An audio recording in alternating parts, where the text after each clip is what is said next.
Au nom du Père et du Fils et du Saint-Esprit, ainsi soit-il. Bien chers fidèles,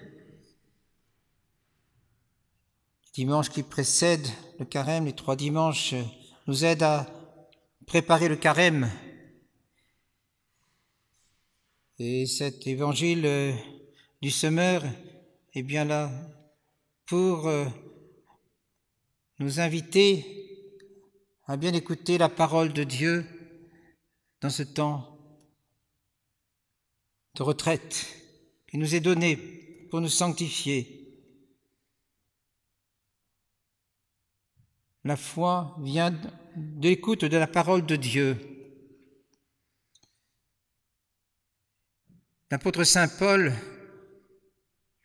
dont il est question dans cet épître d'aujourd'hui, est bien là pour nous donner l'importance de l'écoute de la parole de Dieu. Il le dit d'ailleurs dans l'épître aux Romains, au chapitre 10. La foi vient de l'écoute de cette parole de Dieu.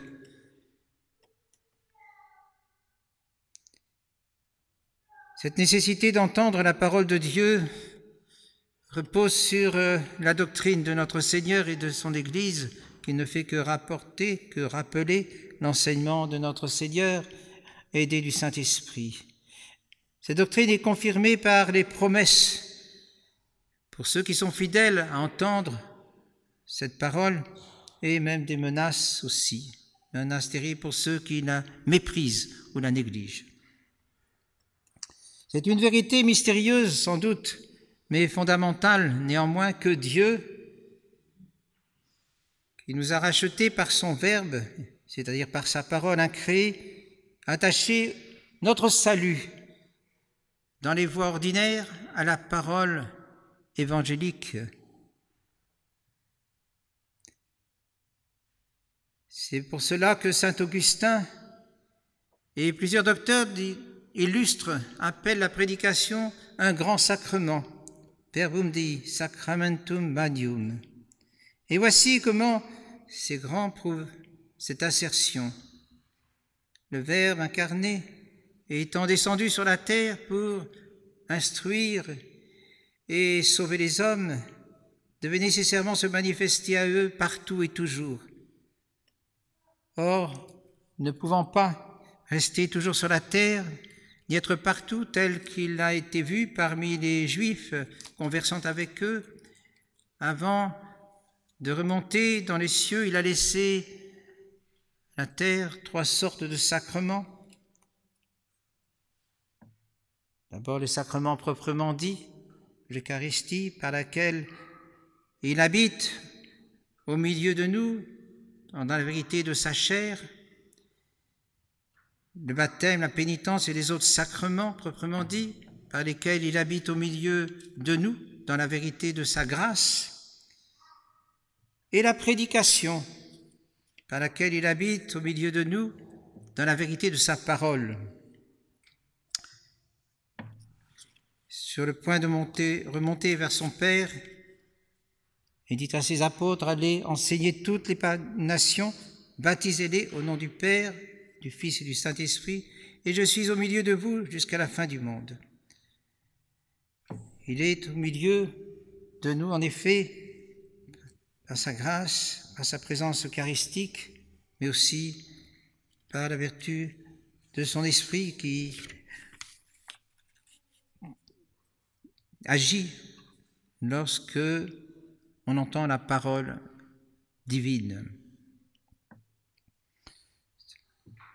Ce que sont les espèces eucharistiques par rapport au corps de Jésus-Christ, les paroles du prédicateur le sont par rapport à la vérité.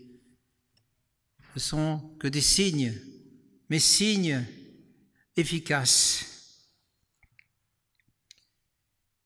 Alors qu'on reçoit la grâce du baptême et de la confirmation qu'en employant l'eau et l'huile, le corps de notre Seigneur, en recevant ces saintes espèces, on reçoit la lumière divine par cette parole sensible et extérieure, à laquelle elle a été unie d'une certaine façon sacramentelle, fides ex auditu.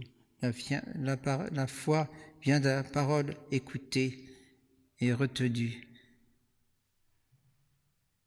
Et c'est ainsi que parle Bossuet et dit que c'est une loi établie que pour passer à l'intelligence, les mystères du christianisme doivent premièrement se présenter au sens.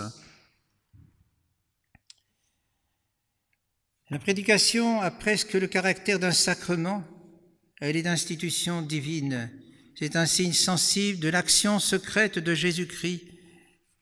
Elle a son ministre déterminé, son ministère déterminé.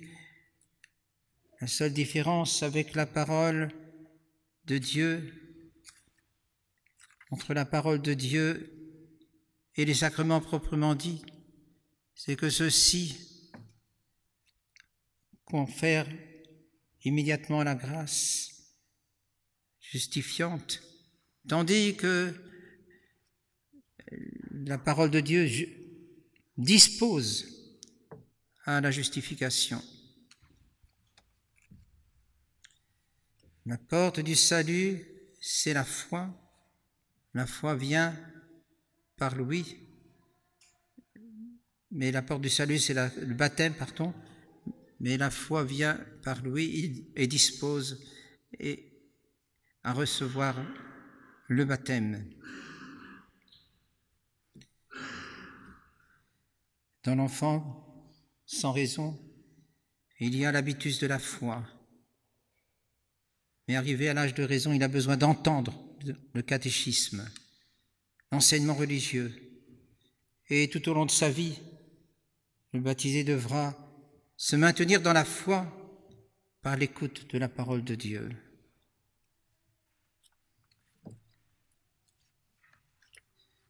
Notre Seigneur a attaché ses grâces de foi, d'enseignement, d'illumination intérieure qu'à la prédication. Et il a plu à Dieu d'attacher plus de grâce à cette prédication qu'à la lecture. Rappelez-vous l'eunuque de la reine de Candace. Il ne comprenait pas la parole de Dieu et c'est le diacre Philippe qui éclaire son intelligence en lui expliquant cette parole de Dieu. Aussi l'Église, interprète de la doctrine de Jésus-Christ, fait à tous les chrétiens l'obligation étroite et indispensable d'entendre souvent la parole de Dieu. Mais voyons aussi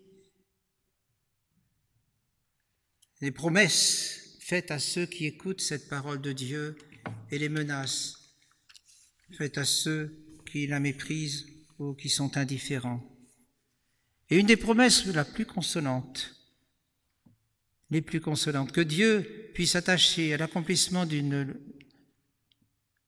loi ou d'une pratique quelconque, c'est d'en faire comme un gage assuré de prédestination, comme aussi une des menaces les plus terribles qui puisse être portée à une négligence ou une infraction, c'est de la présenter comme un caractère de réprobation, un gage de réprobation. Saint Bernard disait à ce religieux, « J'éprouve une grande consolation quand je songe à cette parole de notre Seigneur.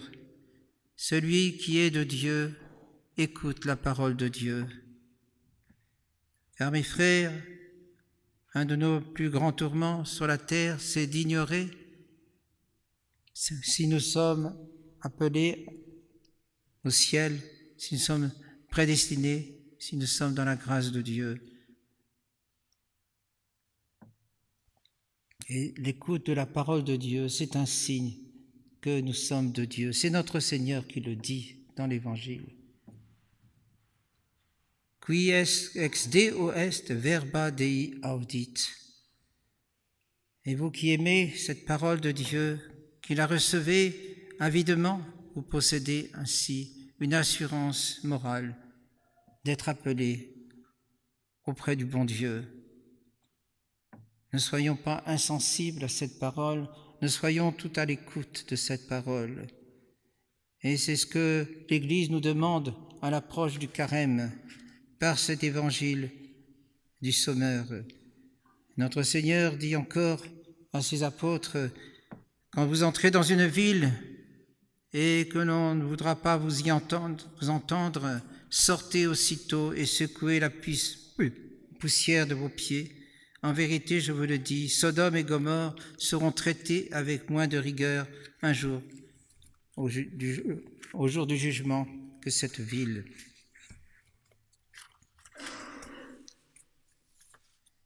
Eh bien, chers frères, notre Seigneur nous a expliqué cette parabole. Il nous a dit justement quels sont ceux qui ne profitent pas de cette parole. Et ceux qui en profitent sont ceux qui ont une âme bien disposée, qui n'est pas étouffée par les passions, par les soucis du monde, par les trois concupiscences finalement, qui empêchent d'aimer cette parole et d'en faire une priorité dans leur vie. Je vous donnerai 3 dispositions pour bien profiter de cette parole. Il faut avant l'instruction purifier son cœur, au moins par le repentir et la contrition de ses péchés. Car l'esprit de sagesse n'entrera pas dans une âme soumise au péché, dit l'Écriture. De même qu'avant d'ensemencer une terre, on la nettoie et on la prépare, il faut, nous aussi, pour écouter une prédication, purifier notre cœur de toute mauvaise pensée, de tout mauvais désir, et préparer par le saint désir d'apprendre quelque chose de bon, d'utile pour notre salut. Qu'est-ce qui verse une liqueur dans un verre sale? Nous dit saint Jean Chrysostome. Première disposition, purifier notre cœur. Deuxième disposition, il faut écouter la prédication avec attention et respect. Le semeur évangélique est le représentant de Jésus-Christ, qui nous parle par sa bouche, puisque le divin Maître a dit « Qui vous écoute, m'écoute ». Gardons-nous de blâmer, de mépriser celui qui parle au nom du Seigneur, car ce mépris retombe sur Dieu lui-même qui a dit « Qui vous méprise, me méprise ». Quand on semence un champ, l'important n'est pas la main du semeur, mais le terrain où l'on sème. Si le chrétien s'applique à être toujours une terre bien préparée, il retirera les plus grands fruits, même des plus médiocres prédicateurs. Il faut encore se garder d'appliquer aux autres ce que l'on entend et se l'appliquer à soi-même. Enfin, il faut considérer que quiconque est de Dieu écoute volontiers la parole de Dieu. Si vous m'aimez, vous garderez mes commandements, dit notre Seigneur. Et il faut, après la prédication, mettre en pratique les vérités que l'on a entendues. Car auprès de Dieu, on n'est pas justifié parce qu'on a entendu la loi, mais seulement lorsqu'on la met en pratique. Et ceux qui se bornent à entendre la parole de Dieu sans régler là-dessus leur conduite sont semblables à un homme qui se regarde dans une glace et qui a oublié ce qu'il a vu, les défauts qu'il a pu voir dans son visage. Cela ne sert à rien de se regarder dans une glace si on n'efface pas ensuite les souillures qu'on a remarquées. Et cela ne sert à rien d'écouter la parole de Dieu et d'être émerveillé de ce qui a pu être entendu si on ne se corrige pas de ses défauts. Et pour mettre en pratique le bien qu'on a appris, à connaître dans la prédication ou l'évangile, il est nécessaire avant tout de s'appliquer à conserver dans son cœur ce que l'on a entendu et à le méditer avec soin. Et c'est pourquoi notre Seigneur n'appelle pas seulement « heureux ceux qui entendent la parole de Dieu », mais « heureux ceux qui la gardent et la conservent ». La semence ne peut pas produire si elle n'est pas n'est pas couverte de bonne terre, éclairée et chauffée par le soleil, humectée par la rosée ou la pluie, soignée comme il convient. Il faut, à l'exemple de la Sainte Vierge, conserver dans son cœur cette parole, la digérer, pour ainsi dire, en y réfléchissant avec soin, l'arroser par la prière, l'échauffer par le désir ardent de la mettre en pratique. À ces conditions, elle produira au centuple. Beaucoup de personnes, dit saint Jean Chrysostome, en sortant d'un jardin, emportent une rose, une violette ou quelque autre fleur. D'autres apportent des arbres de leur verger, une branche chargée de fruits. Ou bien ils apportent, après un repas, quelques desserts d'un festin auquel ils ont pris part à leurs enfants.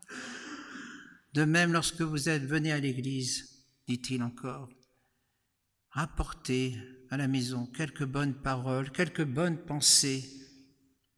Ce sont là des roses qui ne se fanent pas, des mets qui ne se gâtent pas et qui procurent à vous et aux autres non seulement un plaisir passager, mais une utilité durable en vous préservant de beaucoup de péchés. Nous venons de fêter Notre-Dame de Lourdes et dans les oraisons hier, nous demandions la grâce, la santé de l'âme et du corps. La santé de l'âme, c'est la plus importante. Mais cette santé de l'âme, nous l'obtiendrons, certes par les sacrements, mais aussi par la parole du bon Dieu, que nous écouterons avec avidité, dans un cœur bon, avec patience. Elle portera du fruit. Et dans le prochain carême, et dès maintenant, pensons à bien profiter avec la très sainte Vierge Marie, avec son aide, avec la grâce qu'elle nous obtiendra, de tout ce que nous entendrons de la part du bon Dieu qui nous parle par la voix de ses ministres et qui nous parle bien sûr par l'Évangile, mais aussi par ce que nous entendons. Fides ex auditu, la foi vient de la parole écoutée, entendue, au nom du Père et du Fils et du Saint-Esprit, ainsi soit-il.